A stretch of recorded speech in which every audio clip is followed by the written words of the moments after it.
রাজধানীতে যত্রতত্র বাস থামানো ও প্রতিযোগিতায় যানজট বেড়ে চলেছে। এ সমস্যার সমাধানে এবার ই-টিকিটিং ও কাউন্টার সার্ভিসের ঘোষণা দিল সড়ক পরিবহন মালিক সমিতি।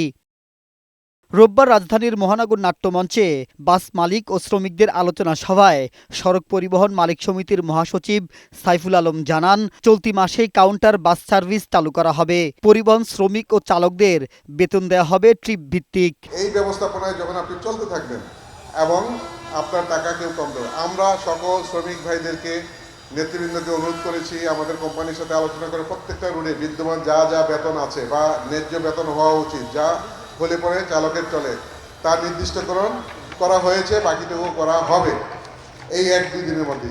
অর্থাৎ কোনো শ্রমিককে ডিপ্রাইভ করে আমরা এই কাজ করতে যাব না এবং মালিকানারা মালিকের কাছে থাকবে এই দায়িত্ব না। শ্রমিক স্বাচ্ছন্দ্যে গাড়ি চালাবে, তাকে ওভারলোড করতে হবে না, বেশি কম ইনকামের জন্য জবাবদিহি করতে হবে না, তাকে অযথাই মামলার সম্মুখীন হতে হবে না।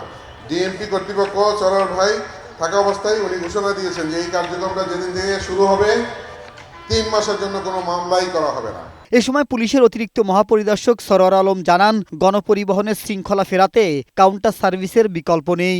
নিয়ম অমান্য করে বাস চালালে তাদের বিরুদ্ধে কঠোর ব্যবস্থা নেওয়া হবে। টিকিট সিস্টেম আসলে কিন্তু এই মামলাগুলোর হার কমে যাবে। এখন তো মামলা করা হচ্ছে বাস চালকদের বিরুদ্ধে, আগে শুধুমাত্র ড্রাইভারদের বিরুদ্ধে করা হতো। অতএব বাস চালক যারা আছেন এই টিকিট সিস্টেমে গেলে নর্মালি আপনার মামলার সম্মুখীন হতে হবে না, কারণ আপনি নিয়ম অনুযায়ী গাড়ি চালাবেন, শুধুমাত্র প্যাসেঞ্জার যারা টিকিট সহ আসবে তারা উঠবে নামবে, এইটাই আপনার কাজ। অটো ডোর লোক থাকবে। ই-টিকিটিং ও কাউন্টার সার্ভিস দীর্ঘস্থায়ী পরিকল্পনার আওতায় আনতে সরকার কাজ করছে বলেও জানান পুলিশের এই কর্মকর্তা। মাবুত আজমি, বৈশাখী সংবাদ, ঢাকা।